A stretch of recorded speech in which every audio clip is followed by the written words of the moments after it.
सादर नमस्कार आप सभी को। मैं पुनः कुछ समय बाद आप सभी के बीच में हूँ और यह संविधान की प्रति है जिसका मैं फ्रंट पेज आपको दिखा रहा हूँ।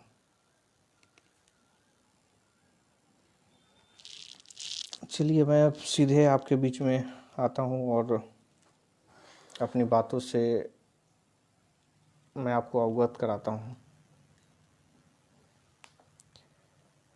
लगातार महामारी से पूरा देश त्रस्त है, पूरा दुनिया त्रस्त है, परेशानियों में है और भारतीय संविधान जिसके तहत हमारा देश चल रहा है, जैसा कहा जाता है, उसको लेकर बहुत सारे विचारें आती जाती रहती हैं, लेकिन अब तक जो प्रतिक्रिया है समाज का, राष्ट्र का और राष्ट्रीय अध्यक्षों का, उन प्रतिक्रियाओं पे अगर गौर करें तो बहुत मुश्किल लगता है कि भारत वाकई में संविधान के तहत चल रहा है। अभी 2 दिन पहले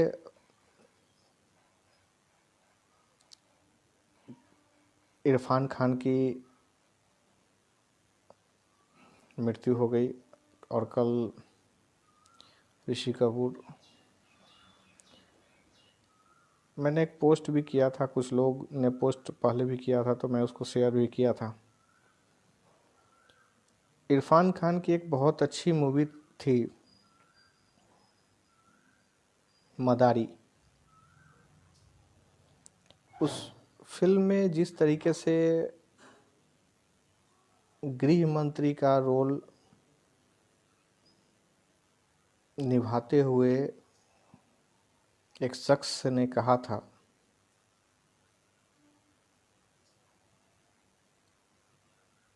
कि सरकार भ्रष्ट है, यह सच नहीं है। भ्रष्टाचार के लिए ही सरकार है, यह सच। यानी सरकार तो एक सिस्टम है। जैसे हमने आपको पहले भी दिखाया, संविधान की जो प्रति है, इसे मानना ना मानना या इसका संचालन करना संसद का काम है। लेकिन यह कौन सा अधिकार मिलता है जिसके तहत इसी संविधान के तहत हमारे संसद में लोग बैठ जाते हैं, लेकिन इसी संविधान के तहत जो उन्हें काम करना है वह करने में उनको आपत्ति क्यों आती है? अगर वो वचनबद्ध नहीं है अपने बातों से या संविधान के अनुसार, तो देश में जो संविधान दिया गया या बनाया गया, जिसको लचीला, बहुत लचीला, बहुत लचीला, लचीला करते जाइए, जितना लचीला हो सकता है वो सारी चीज़ें इसमें है। तो इसको संविधान कहना कितना उचित है, फिर भी ये एक अलग विषय है, हम फिर इस पे बात कभी करेंगे। लेकिन मदारी फिल्म से एक बहुत अच्छी बात सामने और आई कि सरकार भ्रष्ट है ऐसा नहीं है, लेकिन भ्रष्टाचार के लिए ही सरकार है, यह सच है। साथ ही एक और लाइन आती है कि सरकार कॉन्ट्रैक्टर है तो विपक्ष ठेकेदार है। करोड़ों अरबों का ठेका है, अकेले से तो होगा नहीं। और इस करोड़ों अरबों के ठेकेदारी को लेकर जो प्लेटफॉर्म आज देश में चल रहा है, वो अगर आज भी भारत के युवा, वो सभी वर्ग जो आज एंड्रॉयड फ़ोन लेकर के फेसबुक, ट्विटर के माध्यम से राजनीतिक दलों की चाटुकारिता से लेकर के उनकी मार्केटिंग करते हैं, उनको अब समझ में आना चाहिए कि आप घर में बैठ कर के जितनी सुविधाएं ले पा रहे हैं, आपके देश के निर्माता, आज याद होगा आप सभी को, बड़े बड़े पोस्ट डाले गए हैं फेसबुक पे। आज मजदूर दिवस है, लेकिन क्या मजदूर दिवस पे उन भारत के निर्माताओं को, जिसमें खास कर बिहारियों की संख्या करोड़ों में है, जो बिहार के बाहर रहकर इस भारत का निर्माण करते हैं और लगातार करते रहे हैं, छात्रों को लाने के लिए पप्पू यादव, जो बहुत बड़े क्रिमिनल भी रहे हैं, अब संसद में भी गए, क्योंकि भारतीय संसद में जब तक एक साधारण सी बात है कि निर्भया हत्याकांड के आरोपियों के लिए संघर्ष करते करते 7 साल लगा, तो संसद में बैठे हुए लोगों के लिए तो इस देश में कानून ही नहीं है, उनको सजा इस देश में कभी मिली ही नहीं है और कभी हो भी नहीं सकता। तो पप्पू यादव जैसे लोग बाढ़ में तो फलान में ठिकान में हर चीज़ में पैसा बांटते हुए नजर आते हैं, खुलेआम नजर आते हैं। और कैसे बांटते हैं, क्यों बांटते हैं और कहाँ से लाते हैं? अगर संवैधानिक आदमी है जो संसद में बैठा हुआ है, अगर संसद में उसको भरोसा है, जिस संविधान बचाव की बात ये सभी लोग करते हैं, इस एक संविधान में भरोसा है, तो संवैधानिक रूप से काम करने में इन सभी को क्या आपत्ति है? पप्पू यादव बहुत लंबे समय तक सांसद रहे हैं। मैं धीरे धीरे सभी राजनीतिक दलों पे आज आ रहा हूँ। बहुत शिकायत होती है लोगों को कि विपक्ष पे आप नहीं बोलते हैं, मैं आज उस पे भी आ रहा हूँ। मैंने कुछ आंकड़ा तैयार किया है जो मैं आपको दिखाऊंगा तो शायद समझ में नहीं आएगा। मैंने पप्पू यादव एक राजनीतिक रूप से बहुत दीमक टाइप के लोग हैं जो धीरे धीरे सुरंग बना रहे हैं, लोकतंत्र की गरिमा को ध्वस्त कर रहे हैं। उसी में लोकतंत्र की आवाज़, गरीबों के आवाज़ बनकर सामने आए थे लालू प्रसाद यादव। लालू प्रसाद यादव के अभिपुत्र तेजस्वी, जो कुछ दिन पहले नरेंद्र मोदी की अति महत्वाकांक्षा के कारण लालू प्रसाद यादव के साथ नीतीश कुमार ने गठबंधन कर उनको उप मुख्यमंत्री बना दिया। तेजस्वी यादव ने एक ऑफर कर दिया बिहार सरकार को 2000 बसों की। अच्छी बात है, आप सत्ता में रहकर आपके बाप, सॉरी गलत होगा वर्ड, आपके पिताजी जो बिहार के मुख्यमंत्री रहे हैं, माननीय मुख्यमंत्री रहे हैं, आपकी माताजी मुख्यमंत्री रहीं, लोग उन्हें कहते हैं कि गरीबों और दलितों के आवाज़ बन करके बहुत बड़े आए, फिर भी अरबों खरबों का लूट लेकर के चले गए। शायद वो जितने दिन बिहार के मुख्यमंत्री आपके परिवार के लोग रहे, उन सभी लोगों ने आज तक की पूरी कमाई भी 15 करोड़ रुपए नहीं होनी चाहिए। लालू प्रसाद यादव और राबड़ी देवी जी के जितने बच्चे हैं और मुख्यमंत्री पद पे होने के बावजूद 15 करोड़ रुपया नहीं होना चाहिए एक सामान्य परिवार के लोगों के लिए, पास नहीं हो सकता है। जितने का आपने, अगर बस मालिकों का खर्चा न जोड़ा जाए, बस मालिक अगर प्रॉफिट नहीं लेता है, फिर भी 2000 बसों पे जो खर्च आएगा वो लगभग 15 करोड़ रुपए आएगा कोटा से लोगों को लाने में, बच्चों को। और 2000 बसों में 50-50 लोग मैक्सिमम आ सकते हैं। तो आप कितने लोगों के लिए मदद के लिए आप हाथ बढ़ा रहे हैं? और 15 करोड़ रुपया आप लाएंगे कहाँ से? आप जितने दिन से विधायक हैं, 1 करोड़ से भी कम आपकी सैलरी होनी चाहिए। आपका पूरा, आप जितने ठाठ बाट से रह रहे हैं, बहुत कम आपके पास तो 5-10 लाख रुपया भी नहीं बचना चाहिए, लेकिन ये 15 करोड़ का ऑफर आपने दे दिया। तो मुझे अंत में यही समझ में आया कि हाँ, अब जब लालू प्रसाद यादव के आप बेटे हैं तो स्वाभाविक है अरबों खरबों की जो लूट मचाई आप लोगों ने, आपके परिवार ने, उसमें से 15 करोड़ रुपया देना कोई कौन सी बड़ी बात है। और आगे सत्ता में आना ही है, मुख्यमंत्री के दावेदार भी आप बड़े लेवल पे हैं, तो 15 करोड़ तो कोई बड़ी बात नहीं है। किसी को भी आप कह देंगे, धमका देंगे, डरा देंगे, या किसी भी तरीके से लोग दे ही देंगे, क्योंकि लालू प्रसाद यादव के पुत्र हैं। अब हम तीसरे रूप में आते हैं। तेजस्वी तेज प्रताप पे कहना ही मूर्खता हो जाती है। जो 8वीं पास और 9वीं पास है उस पर बात करना ही बेवकूफ़ी है। फिर भी लोकतांत्रिक रूप से वो सभी लोग संसद में पहुंच गए, सदनों में पहुंच गए। भारतीय सदन का जो स्वरूप है उसमें आज के डेट में अपराधियों की संख्या 50% से ज़्यादा है। तो स्वाभाविक सी बात है कि जिसमें 50% से ज़्यादा अपराधी प्रवृत्ति के लोग जिस सदन में होंगे, जिस देश के, उस देश का सदन लोकतांत्रिक कभी नहीं हो सकता है।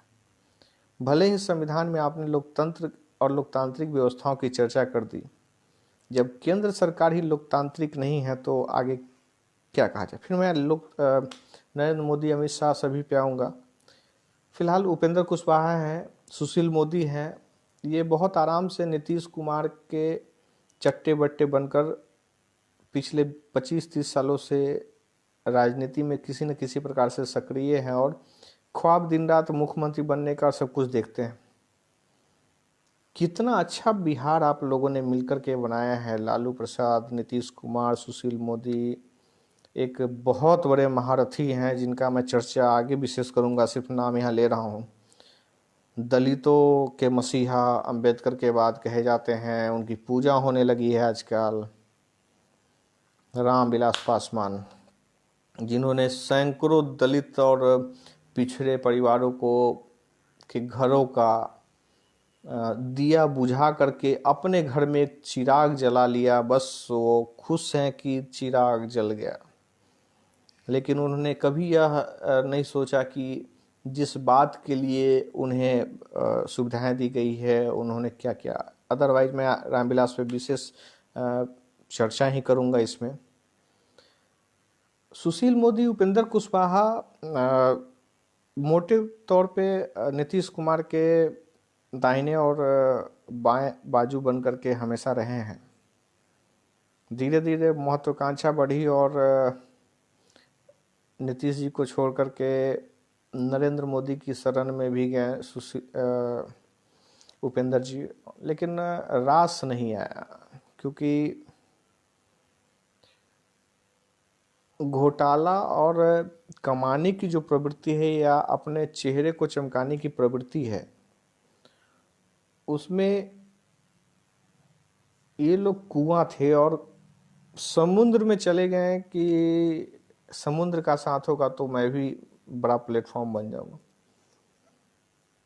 लेकिन लोग यह नहीं समझ पाए, उपेंद्र कुशवाहा, कि नरेंद्र मोदी खुद में एक समुद्र है जो अपने सामने किसी को नहीं लगाते। अपने चेहरे के चमकाने के लिए देश की सारी संपदा बेच सकते हैं वो। अगर जरूरत पड़ेगी तो किसी दिन झोला उठा करके देश को बेच कर निकल जाएंगे, कोई फर्क नहीं पड़ता है नरेंद्र मोदी को। मैं कह रहा हूँ तो बहुत तकलीफ होगी बहुत लोगों को, क्योंकि राजनीतिक रूप से लोग बहुत ज्वलंत मुद्दा हो जाता है नरेंद्र मोदी पे टिप्पणी करना, अमित शाह पे टिप्पणी करना। वाकई में मैं रात को एक फिल्म देख रहा था, एक्सीडेंटल प्रधानमंत्री, जिसमें मनमोहन सिंह के किरदार को अनुपम खेर ने निभाया और बहुत ही अच्छी भूमिका में निभाया है। उसी लाइन को लेकर के मैंने रात में लिखा था कि उन्होंने लास्ट स्टेटमेंट दिया था अपने चुनाव से पहले कि पत्रकारों की नज़र से आने वाला इतिहास मुझे पत्रकारों के नज़र से ना देखेगा, उम्मीद यही करूँगा। लेकिन वो गलत थे। वाकई में कुछ लोगों ने टिप्पणी किया धृतराष्ट्र हैं फलान ठेका नगरम वगैरह, बहुत सारी टिप्पणी हुई, बहुत सही है, मैं भी इस बात से सहमत हूँ कि एक धृतराष्ट्र की तरह उन्होंने चुपचाप गलत को भी गलत होने दिया, सही जो था वो तो करते ही रहे। लेकिन व्यक्तिगत रूप से मनमोहन सिंह ने बहुत चीज़ों को धृतराष्ट्र की भांति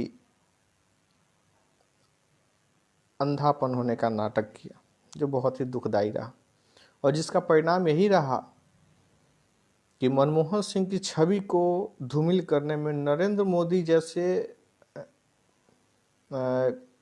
गांव में जो बेकार होते हैं, जो अनपढ़ होते हैं, किसी काम के नहीं होते हैं, वो उनको भी अगर मौका मिल जाए, सब सभ्य आदमी को कि अगर छोटी सी भी गलती हो जाए तो उस पर हावी हो जाता है, वही हावी हो गया नरेंद्र मोदी मनमोहन सिंह पे। जबकि मनमोहन सिंह की सोच विचार, उनकी क्षमता के आगे नरेंद्र मोदी की कोई क्षमता नहीं है।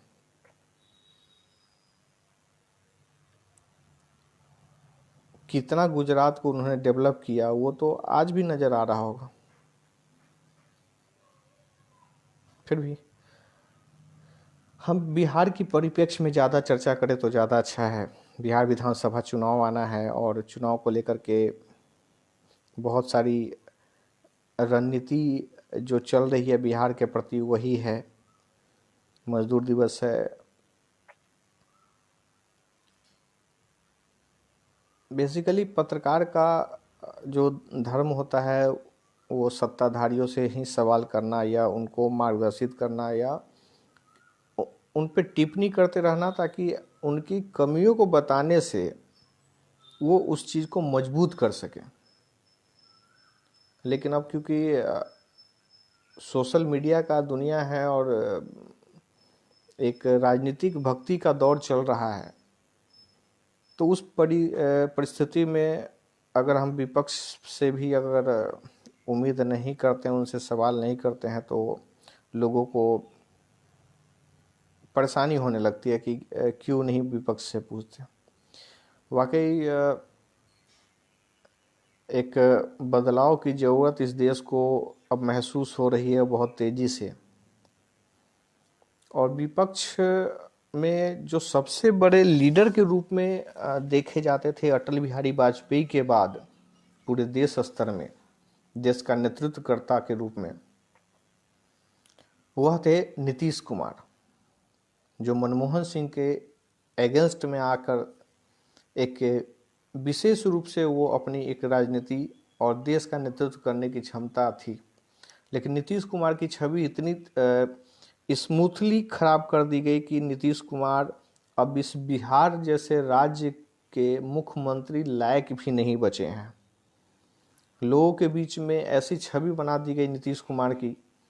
और वाकई में नीतीश कुमार आज फिर, हो सकता है नीतीश कुमार के बारे में जो कहा जाता है कि कुछ मर्डर केस में हैं और सृजन घोटाला वगैरह में जिसके आड़ में रातों रात सरकार बदली गई थी, जनता का जो वोट था उसको का अवमानना हुआ, बहुत सारी चीज़ें हो सकती हैं जिसमें केंद्र सरकार के पास ताकत है।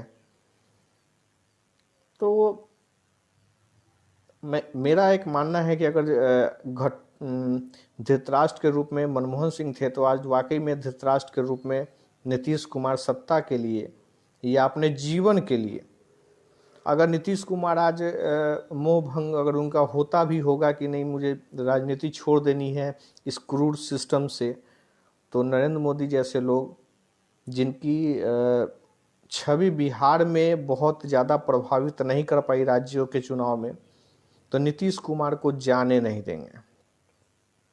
और एक बार सत्ता का ललक चाहत होने के बाद, एक बार पहुंचने के बाद, बहुत लोग नहीं छोड़ पाते हैं सत्ता का सुख। जिस तरीके से अगर आप बात करेंगे कि राजनीतिक का जो सिस्टम है अभी बिहार का, सबके खाते में कुछ न कुछ पैसे जा रहे हैं, अनाज ऐसे जा रहे हैं जैसे नरेंद्र मोदी जी चाय बेच के जमा करके रखे हुए थे, अमित शाह कुछ सारी ब्लाउज बेचते थे, पता नहीं क्या क्या बेचते थे, नीतीश कुमार दूर दूर मांग करके, लालू यादव लूट करके। मैंने ऐसे लगता है कि लोगों ने अपने मेहनत से कमा करके आज फिर जनता के अकाउंट में पैसे दे रहे हैं। और माफ़ी भी, लोन, कर्ज, फलान, बहुत सी चीज़ें हो रही है जो देश में लोग समझना नहीं चाहते हैं या समझ करके भी अनजाने हैं। शायद एक इसलिए कि एक बेहतर विकल्प तैयार करने में विपक्ष नाकामयाब है। लेकिन एक उम्मीद और एक साहसी कदम उठाने की जो प्रवृत्ति भारत के लोगों में रही है, वह किसी भी राजनीतिक दल या किसी राजनीतिक चेहरे में वर्तमान स्थिति में नज़र नहीं आ रही है। जो कमी हमेशा खल रही है कि एक नई राजनीतिक परिपाटी का प्रारंभ हो, वह नहीं हो पा रहा है। जिस तरीके से केजरीवाल से भी उम्मीद थी, नहीं हो पा रहा है। अदरवाइज मैं एक चीज़ पे और बात करना चाह रहा हूँ कि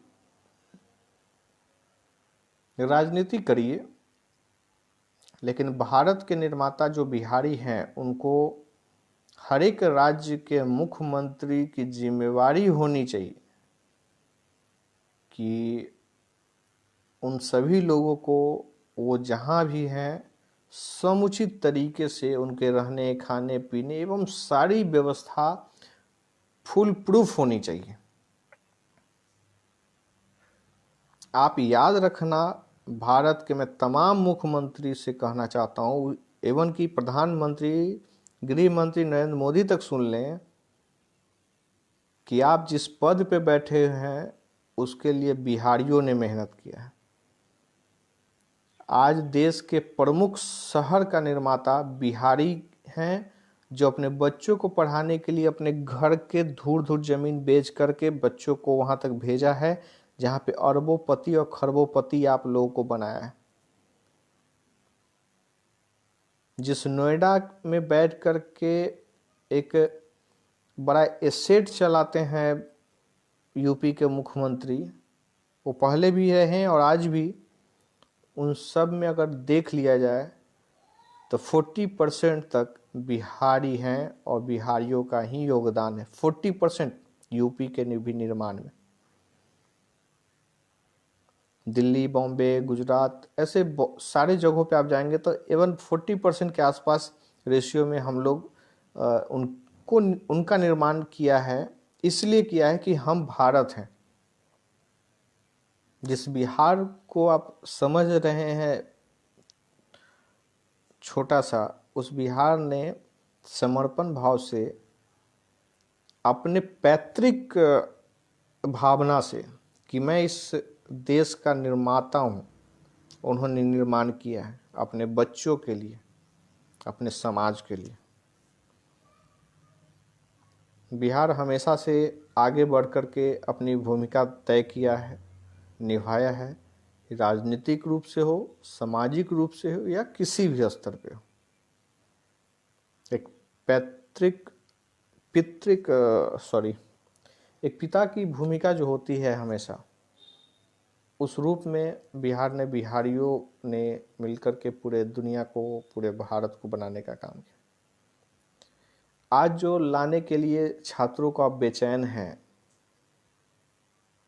तो वो कहीं ना कहीं हॉस्टलों में या किसी न किसी जगह पे हैं। उनको यथावत वहाँ पे भोजन की प्रबंध वहाँ की सरकार को कराना चाहिए। बिहार सरकार उनके द्वारा मेहनत की गई सभी राशियों का कोई प्रतिफल तो लिया ही नहीं। जो निर्माण करने का काम, जो टैक्स भरने का काम आपके राज्यों में बिहारियों ने किया, उस रेशियो में तो आपने बिहार को कुछ दिया ही नहीं। और आज आपदा के समय में बिहारियों को कुछ भोजन पानी देने के लिए भी आपकी क्षमता नहीं है। यह बहुत दुर्भाग्य की बात है कि आप किस तरीके से इस देश का निर्माण करना चाहते हैं। आपको समझना पड़ेगा कि हम किस चरित्र का निर्माण इस राष्ट्र के युवाओं का कर रहे हैं। विपक्ष की भूमिका पे हम बात करें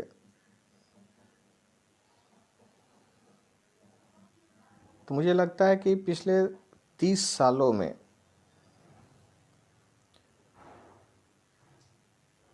खासकर कांग्रेस जैसी बड़ी पार्टी का व्यवहार कांग्रेसी जैसा नहीं रहा है। जिस तरीके से आज़ादी के बाद कांग्रेस ने अपनी भूमिका आज़ाद भारत के निर्माण में लगाया, उस भूमिका में पिछले 30 साल से किसी ने उसका सही नेतृत्व नहीं किया। वहीं मनमोहन सिंह की सरकार आने के साथ ही मनमोहन सिंह ने जितने बढ़िया तरीके से अपनी सोच को डेवलप करके, चाहे जिद पे ही हो, निर्माण करने का प्रयास किया, लेकिन उन्होंने सेकेंड फेज में आकर अपनी भूमिका नगण्य कर ली और ख़त्म हो गए और छवि बहुत ही वर्स्ट हो गई मनमोहन सिंह की। लेकिन जिस तरीके से नरेंद्र मोदी गुजरात के मुख्यमंत्री थे और उन्होंने देश के प्रधानमंत्री के प्रति लोगों के मन में जवाहरलाल नेहरू के प्रति, महात्मा गांधी के प्रति नकारात्मक भाव और युवाओं में खास करके सबके प्रति गलत संदेश फैला करके एस्टेब्लिशमेंट किया व्हाट्सएप यूनिवर्सिटी से, फेसबुक यूनिवर्सिटी से, एवं अपने कुछ प्रचारकों के माध्यम से जिस तरीके से उन्होंने युवाओं को भटकाने का काम किया, वह आपके लिए भी शुभ संकेत और शुभ संदेश आगे आने वाली समयों में नहीं दिखेगा। एक बार फिर मैं आपको बता दूं कि कांग्रेस फिलहाल न तो विकल्प है इस देश में और न अगले 20 सालों में आनी चाहिए। और नरेंद्र मोदी जैसे प्रधानमंत्री की आवश्यकता इस देश को नहीं है, जिसमें समझ ही नहीं है और सिर्फ भगवान श्री राम के नाम पे जो चरित्र जबरदस्ती का उन्होंने अपनाया है, भगवान राम इस तरीके के नहीं थे। बहुत अच्छा कुमार विश्वास का एक प्रसंग मैं देख रहा था कि उत्तर रामायण की जो पंक्ति, जो उत्तर रामायण के अंदर जबरदस्ती जोड़ा गया, वह चरितार्थ नहीं है। वो जबरदस्ती राम की छवि को खराब करने के लिए की गई, वाकई में बिल्कुल। और उसी परिपाटी को लेकर के आज राम से भी बड़े बनने का प्रयास नरेंद्र मोदी की जो चल रही है, यह भारत की जनता बहुत अच्छे से समझ रही है और बहुत जल्द यह जो पर्दा है वह भी गिर जाएगा। मैं इतना सारा जो बात अब तक किया हूँ उसका रीज़न यही है कि आज मजदूर दिवस है और देश के निर्माता मजदूरों पे जो महासंकट है, उसको देखते हुए यही लग रहा है कि भारत का संसद, भारत के सभी सदन इस लायक नहीं है कि वह इस देश का संचालन कर सके। और इसके लिए भारतीय संसद के, या कहें भारतीय सदनों के, जिसमें विधानसभा, विधान परिषद, लोकसभा, राज्यसभा सभी आ जाते हैं, इसमें ऐसा कोई नेता नज़र नहीं आ रहा है जो अब फिलहाल देश का नेतृत्व कर सके। इसलिए ज़रूरी है कि आप सभी लोगों से निवेदन करता हूं मैं कि आप सभी लोग आगे आएं, बढ़ें और इस देश को बचा लें। नहीं तो इन राजनीतिक दलों के द्वारा जाति, धर्म, समुदाय के नाम पर पूरे देश का बंटाधार तो कर ही दिया है। जो भी अब अ, सामाजिक गरिमा या लिहाज की जो बातें हैं जो बची हुई हैं वह भी टूट जाएगा। वाकई एक और बात यहाँ पे आ जाता है मुस्लिमों के संबंध में। बिल्कुल यह जरूरी है कि उसमें जो गलत लोग हैं, हो सकता है 90% 99% लोग गलत हो, लेकिन हम संविधान के तहत उन पे कानूनी कार्रवाई करने में अब तक असक्षम क्यों हैं? पालघर में जिन लोगों की हत्या हुई, साधु संतों की, या कोई भी होता, एक आम आदमी भी, यूपी में लगातार हत्याएं हो रही हैं। हर जगह पे सोशल साइट्स पे जो ठेकेदारी लिए हुए हैं राजनीतिक दलों के, वो सक्रिय हो जाते हैं, लेकिन वो यह महसूस नहीं कर रहे हैं कि कल आपके साथ भी हो सकता है, और यही सोशल मीडिया हिंदू मुस्लिम और सारी चीज़ें करेंगी। अगर संविधान के अनुसार, अगर संवैधानिक रूप से आप भारत के 100% लोगों तक भोजन, पानी, कपड़ा, मकान नहीं पहुंचा पा रहे हैं, उन्हें सुरक्षित और व्यवस्थित नहीं रख पा रहे हैं, तो आप सदन खाली कर दीजिए। दिनकर जी ने भी कहा था, जिसके बोल को लेकर के जयप्रकाश नारायण ने बहुत बड़ा आंदोलन कर दिया, सिंहासन खाली करो कि जनता आती है। यह वक्त फिर पुकार रहा है कि सिंहासन खाली करो कि जनता आती है। मैं पुनः 2-3 बातों को रिपीट करूंगा कि पुनः सिंहासन खाली करो कि जनता आती है, इस नारे को बुलंद करने की जरूरत है। एवं इरफान खान की मूवी, फिल्म मदारी, जिसमें पूरे देश की जनता को मदारी बनाकर जिस सिस्टम में ने रखा है, जिस संविधान ने रखा है, जिस सदन ने रखा है, उसकी बहुत अच्छी परिपाटी उसमें दिखाई गई थी। मैं इसके नीचे उस लिंक को कोशिश करूंगा कि मैं शेयर कर दूं, कि जिसमें भारत का गृह मंत्री बताता है कि सरकार भ्रष्ट नहीं है, सरकार भ्रष्ट है यह सच नहीं है, भ्रष्टाचार के लिए ही सरकार है यह सच। यानी जो सरकारें बनी हुई हैं या आगे भी बनेंगी, जब तक वचनबद्ध नहीं होंगी तब तक वो भ्रष्ट हैं और भ्रष्टाचार ही करेंगी। वो आपके और हमारे लिए नहीं है। यह संवैधानिक रूप से उनको अधिकार दिया है कि जाओ और भ्रष्टाचार करो। अगर संवैधानिक रूप से अधिकार नहीं होता तो फर्जीवाड़े करने वाले सांसद, प्रधानमंत्री तक लोग बहुत आराम से बेशर्म होकर के दुनिया की सैर करते हैं।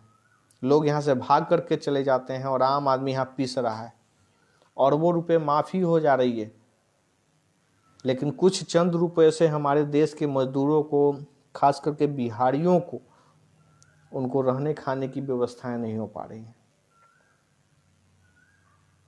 और दूसरी चीज़ जो मदारी फिल्म का ही है, बहुत 2 प्रमुख लाइन है। दूसरी लाइन में आता है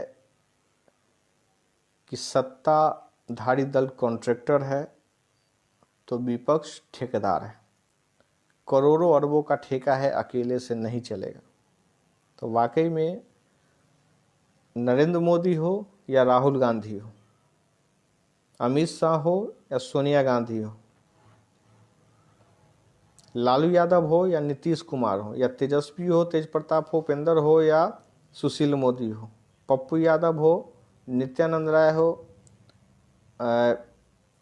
हर्षवर्धन हो, मंगल पांडे, जितने का आप नाम लेते जाएंगे, ये सब चोर चोर मौसेरा भाई हैं और आम जनता के लिए इनकी कोई जिम्मेवारी नहीं है भाषणों के अलावा। आज कितनी बेशर्मी है कि आज भी बड़े बड़े जागरूकता के नाम पे पेपरों में ऐड दिए जा रहे हैं, बड़े बड़े, जबकि हर पंचायत स्तर पे 300 लोग लगभग सैलरी लेते हैं भारत सरकार या बिहार सरकार। 300 लोग, 300 जो सरकारी पदाधिकारी हैं, जो इसीलिए सरकारी नौकरी कर रहे हैं कि वो मर जाएंगे तो उनके परिवार को कुछ मिल जाएगा, फ्यूचर सिक्योर होगा। लोग सरकारी नौकरी वालों के यहाँ शादी इसलिए करते हैं कि उनको कुछ हो गया तो उनकी बेटी का सुरक्षित भविष्य होगा। लेकिन भारत की सरकार और बिहार सरकार यह समझने के लिए तैयार नहीं है कि उन 300 लोगों से एक पंचायत के अंदर सेवा ले सके। लेकिन हम अरबों रुपए का विज्ञापन बड़े बड़े पेपरों में होर्डिंग्स लगाएंगे, देंगे, लेकिन हम उससे कम खर्च में हर एक लोगों तक पहुंचाने की जो व्यवस्था हमारी सिस्टम है, हम उसके माध्यम से नहीं पहुंच सकते, क्योंकि हमें घोटाला करना है, खाना है, या आप मरे कोई फर्क नहीं पड़ता है, लेकिन हमें चाहिए। बस बहुत बहुत धन्यवाद। आज के लिए इतना ही, बस इतना ही कहूँगा। सरकार की सोच बदलने के लिए आप सभी को आगे आना होगा, नहीं तो सरकार आपको खा जाएगी और आप कुछ नहीं कर पाएंगे। एक बार फिर मैं अपने बिहार वासियों को, भारत निर्माताओं को प्रणाम करता हूं और निवेदन करता हूं कि जिस तरीके से आपने पूरे भारत का निर्माण किया है, आप आ गए हैं बिहार, लौटिए, एक मजबूत सरकार चुनिए जो लगभग 12-13 करोड़ जो आबादी बिहार की है, वो बिहार में रह करके बिहार से नया उद्योग, एक नया इतिहास और नई क्रांति को जन्म दीजिए, ताकि पूरा विश्व चकित रहे कि इन बिहारियों की ताकत क्या है। हमसे छोटा जापान है और पूरे विश्व पे वो ताकत के साथ जमा हुआ है। हम बिहारी, हम सब पे भारी हैं। आप आइए, निर्माण करिए, बिहार से आगे बढ़िए, किसी का मोहताज बनने की जरूरत नहीं है। हम 13 करोड़ 130 करोड़ पे भारी पड़ेंगे, और अगर पूरी दुनिया के 700 करोड़ लोग भी हैं तो उन पे अकेला ये 12-13 करोड़ लोग भारी पड़ेगा। निर्माण में लग जाइए, बिहारियों से बड़ा निर्माता इस पृथ्वी पे न कभी हुआ है और न कभी होगा। बहुत बहुत धन्यवाद, सादर प्रणाम।